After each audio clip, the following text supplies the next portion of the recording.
નમસ્તે મિત્રો, મારી યુટ્યુબ ચેનલ શ્રી કથામાં આપનું સ્વાગત છે। તો આજે આપણે બોળચોથની વાર્તા વિશે જાણીશું। આ દિવસે મહિલાઓ ઘઉંની બનેલી વાનગી કે સમારેલા શાકનું સેવન કરતી નથી।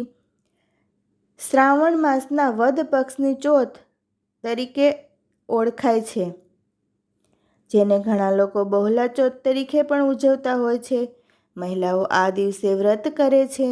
આ દિવસે સમારેલા શાક અને ઘઉંની વાનગી નહીં ખાવાની તેવી માન્યતા છે। આ દિવસે વ્રત કરનારે સવારે નિત્ય કામમાંથી પરવારી કંકુ, ચોખા તથા ફૂલના હારથી ગાય વાછરડાનું પૂજન કરવું અને એકટાણું કરવું। ઘઉંની કોઈ પણ વસ્તુ લેવી નહીં।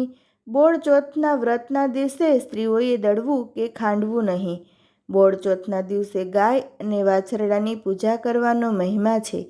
ગાય વાછરડાની પૂજા કરીને તેને બાજરીની ઘૂઘરી ખવડાવવામાં આવે છે। બોળચોથ પછીના દિવસે નાગપાંચમ આવે છે। તે પછી રાંધણછઠ, શીતળા સાતમ, જન્માષ્ટમી અને નોમના પારણા, આ સમગ્ર તહેવારની શરૂઆત બોળચોથથી થાય છે। પૌરાણિક કથા મુજબ મંદિરે દર્શન કરવા જતી વખતે સાસુ વહુને ઘઉંલો ખાંડીને બનાવવાનો આદેશ આપી ગયા। ગાયના વાછરડાનું નામ ઘઉંલો હોવાથી વહુએ એને ખાંડીને એની રસોઈ બનાવી દીધી। માન્યતા આધારે એ સમયે થયેલી ભૂલ હવે ક્યારેય ન થાય એ માટે આ દિવસે શાકભાજી કે કોઈ પણ વસ્તુ સમારવી નહીં અને સમારવાની વસ્તુને હાથ પણ લગાડવો નહીં, એ માન્યતા આજ સુધી ચાલી આવે છે। તે ઉપરાંત આજના દિવસે મહિલાઓ ઘઉંના લોટની બનાવેલી કોઈ વાનગી પણ જમતી નથી। પરિણામે મોટાભાગની મહિલાઓ આજના દિવસે મગ અને બાજરીના રોટલાનું જમવાનું પસંદ કરે છે, જ્યારે ઘણી મહિલાઓ તો માત્ર બાજરીના લોટની કુલેર ખાઈને પણ વ્રત કરતી હોય છે। સાંજે 4 વાગે વાછરડા સાથેની ઘઉંવર્ણી ગાયનું પૂજન કરી તેના દોષોમાંથી મુક્ત થવાય એ પણ રિવાજ છે। ગાયમાં 33 કરોડ દેવતાનો વાસ હોવાથી અનેક જન્મના પાપોનો નાશ થાય છે। રીત રિવાજ, માન્યતાઓને કે પછી પૌરાણિક કથાઓ જે હોય તે, પરંતુ આજના દિવસે હજારોની સંખ્યામાં મહિલાઓ શ્રદ્ધાથી ગાયનું પૂજન કરે છે। ગાયનું પૂજન કરતા પહેલા ભૂદેવ વૈદિક મંત્ર સાથે સંકલ્પ કરાવે છે। ત્યાર પછી ગાયના શિંગડા પર તેલ ચોપડી, મસ્તક પર તિલક અને રૂમાંથી બનાવેલા નાગલા ચડાવી ગાયને બાજરી ખવડાવવામાં આવે છે। પૂંછડે જળનો અભિષેક કરી નમસ્કાર અને પ્રદક્ષિણા કરવામાં આવે છે।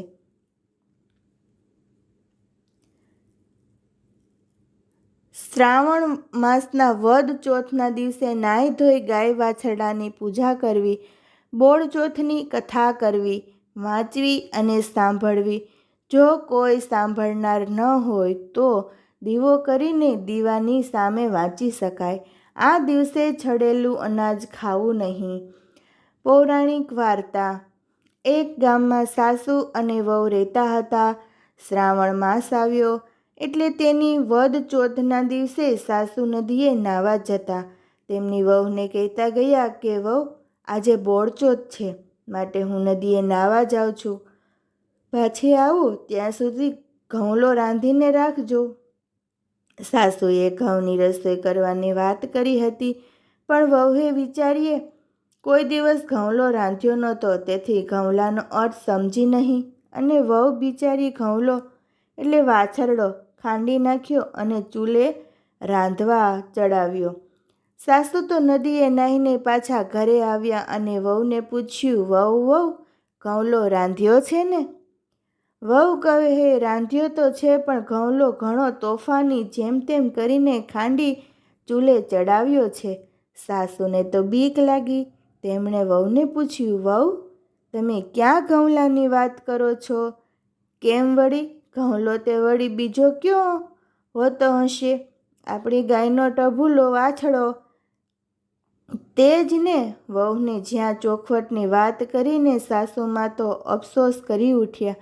વહુ, તમે એમ કરો, આ હાંડલું ઉકરડે જઈ દાટી આવો। સાસુજીના કહેવાથી વહુ તો ઘઉંલો રાંધેલું હાડકું ઉકરડે જઈ દાટી આવી। સાસુ વહુ તો ઘરના દરવાજો બંધ કરી બેસી ગયા। આ બાજુ વાછરડાની માં ગાય સવારથી ગામને પાદર ચરવા ગયેલી પાછી આવી અને એને ખબર પડી કે મારું બાળ ઘઉંલો મરણ પામ્યો છે અને તે ઉકરડામાં દાટવામાં આવ્યો છે. ગાય તો ઠેકડા મારતી અને ભાંભરતી આવી અને પોતાના શિંગડા વડે જ્યાં પેલું હાડલું દાટેલું હતું ત્યાં માટી અને કચરો ઉખાડી નાખ્યો અને તેનું શિંગડું હાંડલું ફૂટતા તેમાંથી જીવતો ઘઉંલો વાછરડો બહાર આવ્યો અને પોતાની માતાને જોતા જ તેને ધાવવા લાગી ગયો.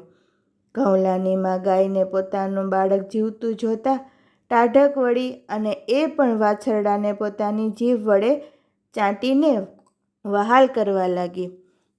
આખા ગામમાં ગાયો તો ઘણી હતી અને ગામડું હતું એટલે જ ગાયો તો હોય જ ને, પણ ગાય અને વાછરડાના રંગ એક જ હોય તેવા એક રંગી ગાય વાછરડું તો આ જ હતા. બોળચોથનું વ્રત કરતી સ્ત્રીઓએ આ જ ગાય વાછરડાનું પૂજન કરવાનું નક્કી કર્યું. ગામની સ્ત્રીઓ સાસુ વહુને ઘરે આવી અને ડેલીએ બારણું ખખડાવતા બોલી, ડોસીમાં ડોસીમાં, ઓ ડોસીમાં. સાસુએ વહુને ડેલી બંધ કરી, શું કરો છો? ડેલીના દ્વાર ખોલો, ક્યાં છે એક રંગી ગાય અને ઓલો વાછરડો? અમે આવ્યા અને સાથે પૂજાની થાળી લાવ્યા. આખા ગામની સ્ત્રીઓ ગાય વાછરડાની પૂજા કરવા અધીરી થઈ છે, પણ સાસુ વહુ શું મોઢું લઈને બારણા ખોલે? પૂજા કરવા આવેલી ગામની સ્ત્રીઓ બૂમો પાડી પાડીને કંટાળી અને જ્યાં પાછી ફરવા જાય છે ત્યાં તો ગાય અને પેલો ઘઉંલો વાછરડો સામેથી દોડતા આવતા હતા અને બધી સ્ત્રીઓની સામે આવીને ઊભા રહ્યા. વાછરડાના ગળામાં ફૂટેલો હાંડલાનો કાઠલો હજુ એમને એમ જ ભરાયેલો છે. સ્ત્રીઓને નવાઈ લાગી. અરે ભલા ભગવાન, આ તે કેવી નવાઈની વાત! વાર તહેવારે દિવસે ગાય વાછરડાને લોકો ફૂલના હાર પહેરાવે અને આજે ઘઉંલાને ફૂટેલી હાંડલીનો કાઠલો કોણે પહેરાવ્યો હશે? પછી તો પેલી સ્ત્રીએ વાછરડાના ગળામાંથી કાઠલો કાઢી ગાય વાછરડાને ફૂલની માળા પહેરાવી, કંકુનો ચાંદલો કરી, ચોખા ચોળ્યા, આરતી ઉતારી. બધી સ્ત્રીઓ વાછરડાને ફૂલોની માળા પહેરાવા લાગી. આથી વાછરડો આમ તેમ આવી ગાયને ધાવવા લાગ્યો. આમ ગાય વાછરડાનું પૂજન કરી બધી સ્ત્રીઓ ગાય વાછરડાના ગરબા ગાવા લાગી. અંદર ઘરમાં પૂરાયેલ રહેલી સાસુ વહુ ગરબાનો અવાજ સાંભળી વિચારવા લાગ્યા કે વાછરડો ઘઉંલો તો છે નહીં ને, આ ગરબા કેમ ગવાય છે? બંનેએ ઊભા થઈને બારણાની તિરાડમાંથી જોયું તો ગાય ઊભી છે અને ઘઉંલો થઈ થઈ કરતો આનંદથી ધાવી રહ્યો છે. સાસુને તો નવાઈ લાગી. તેમણે લાગ્યું કે હવે બારણા ખોલવામાં કોઈ વાંધો નથી. સાસુઓ બારણું ખોલીને બહાર આવ્યા અને ગાય તથા ઘઉંલાની પૂજા કરી અને બે હાથ જોડીને કહ્યું, બહેનો, તમારા બધાના વ્રતના પ્રભાવથી જ મારો ઘઉંલો સજીવન થયો છે. ત્યારે પેલી સ્ત્રીઓથી એક બોલી, માજી, શાસ્ત્રોમાં લખ્યું છે કે ગાય માતાના શરીરમાં 33 કરોડ દેવતાઓનો વાસ છે, એટલે ગાય માતાનું વ્રત કરનારની મનોકામના અવશ્ય પરિપૂર્ણ થાય છે. પછી ગામની સ્ત્રીઓ સૌના ઘરે ચાલી ગઈ. બધાના ગયા પછી સાસુ વહુ ગાય વાછરડાના શરીરને પંપાળવા લાગ્યા. આજે એમના આનંદનો કોઈ પાર નહોતો.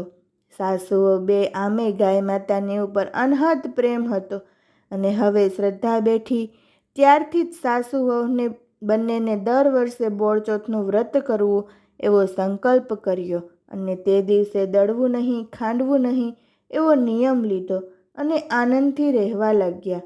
હે ગૌરી ગાય માતા, તમે જેવા ભોળી સાસુ વહુને ફળ્યા એવા બોળચોથનું વ્રત કરનારને, અન્ય વ્રતની કથા સાંભળનારને તથા લખનારને અને કહેનારને સૌને ફળજો. જય ગૌ માતા.